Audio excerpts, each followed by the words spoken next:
Welcome back to This Week. Time now to get the views of our media and political experts, the former chair of the State Democratic Party, Bob Tuke, and syndicated talk show host Steve Gill. Welcome, gentlemen. Nice to see you both. Great to see you. General McCrhrystal is out. General Petreaus is in. We know General Petreaus from Fort Campbell in Iraq. A great choice, but I guess the president really had no choice in this matter, did he? I don't think he did, and McChrystal almost immediately tendered his resignation. It was kind of interesting that the president seemed to have fired him and then said, no, he resigned. I'm not sure what the story was. Maybe we fired him was just to give an extra slap at the guy. I think in reading the article itself, I find it hard to see anything in the article itself, the Rolling Stone magazine article, of what McChrystal himself said that would constitute insubordination. But I was talking to a retired general, Lieutenant General Boykin, today, who pointed out that it is the command contempt. Mm-hmm. His team was clearly contemptuous of their civilian leaders, and that command structure was what he was responsible for, and that is the basis. And the military has discipline, and there are rules, and the Uniform Code of Military Justice, and General McChrystal violated them. Technically, potentially subject to court-martial. So there was absolutely no choice that he had to resign. And it's typical in the military if a general is going to be removed, he's given the opportunity to resign. I think General Petreaus was a perfect choice. Interestingly, he's a theater commander, so becoming the commander in Afghanistan is actually a reduction in status, if you will. But General Petreaus, as all warriors, loves a field command, and so I don't know, I haven't talked to him, he hasn't asked me, but I think he probably relishes this field command, and he's just the man for the job because he's an excellent general, he's an excellent diplomat, and he's really good politically, and the Republicans like him, as do Democrats. So I think he's a great choice. He's a can-do, boots-on-the-ground guy, and I think that he was perhaps in some ways the only pick. I've got some friends who were kind of in that lieutenant general status, the three-star status, who were there poised to perhaps take this command.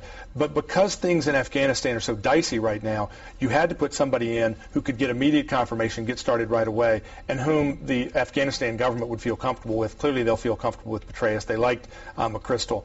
But you had to have somebody that could walk right in and have the stature, not have to kind of show it on the job, and anybody else would have had to have a build-up time. You're a Marine, Bob. General McChrystal, from everything we can find out, was a great soldier, a good general, smart man. What was he thinking? Even if you oppose the president's views, in the position he was in as part of this team, you can't do this. It's really, really difficult to understand what he could have been thinking, and possibly his ego just got away from him, or caused him to get away from his duty. It's good for generals to speak out, provided that they do it in the fashion that is required of military people. It's not like a politician. Generals have to obey the rules, just like privates, as the president said. So I don't know, but he's done. He can finish out whatever his tour is and in the United States Army and retire.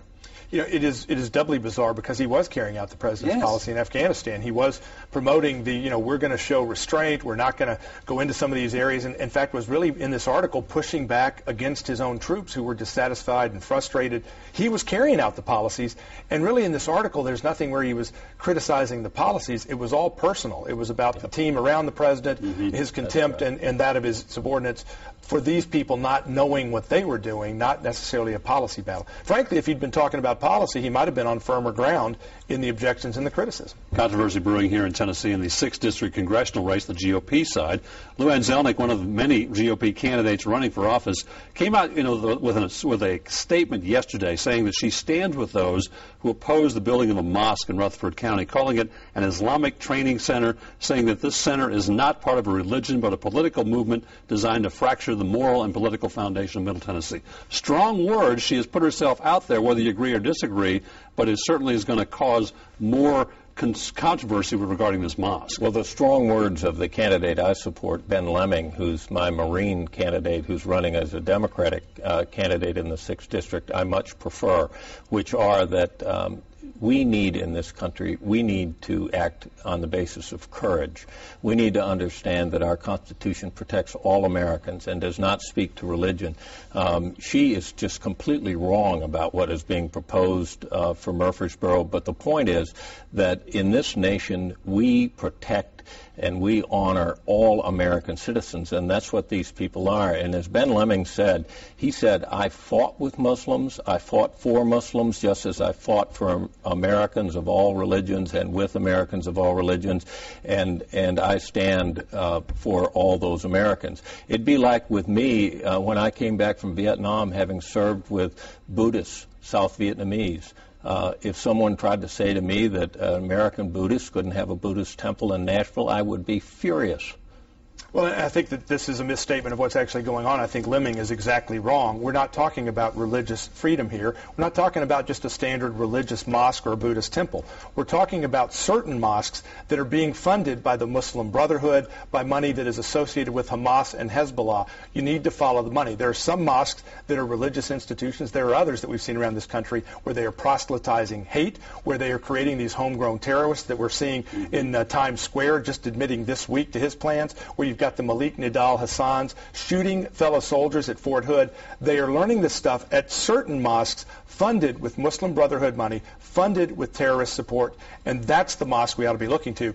The question in this Murfreesboro Mosque and in the Brentwood Mosque anywhere else is, where's your money coming from? And if she's going to say this, shouldn't she have the documentation to prove what she's saying, that this is an Islamic training center? She should have had the documentation, and the money is not coming from those sources, and it is not that kind of mosque, and so Ben Lemming is exactly right about that. Here the mosque in Washington, D.C., which is where Major Malik Nidal Hassan came from, which is where many of the 9/11 terrorists came from, the same ones that are producing the Faisal Shazads who tried to do the Times Square bombing and not only confessed, but confessed 100 times over. There are mosques in the United States that are being funded with this dirty money that have an intent to bring about political Sharia law that is not protected by freedom. In fact, the U.S. Supreme Court determined just this week that if you're supporting terrorism, it doesn't matter whether it's financial, doesn't matter whether it's propaganda, you're a terrorist. We don't know if the money for this mosque is coming from there. That's what ought to be investigated. We do know that it's not coming from there. Bob Tuke, Steve Gill, appreciate your insight. Stay with us as we continues in a moment.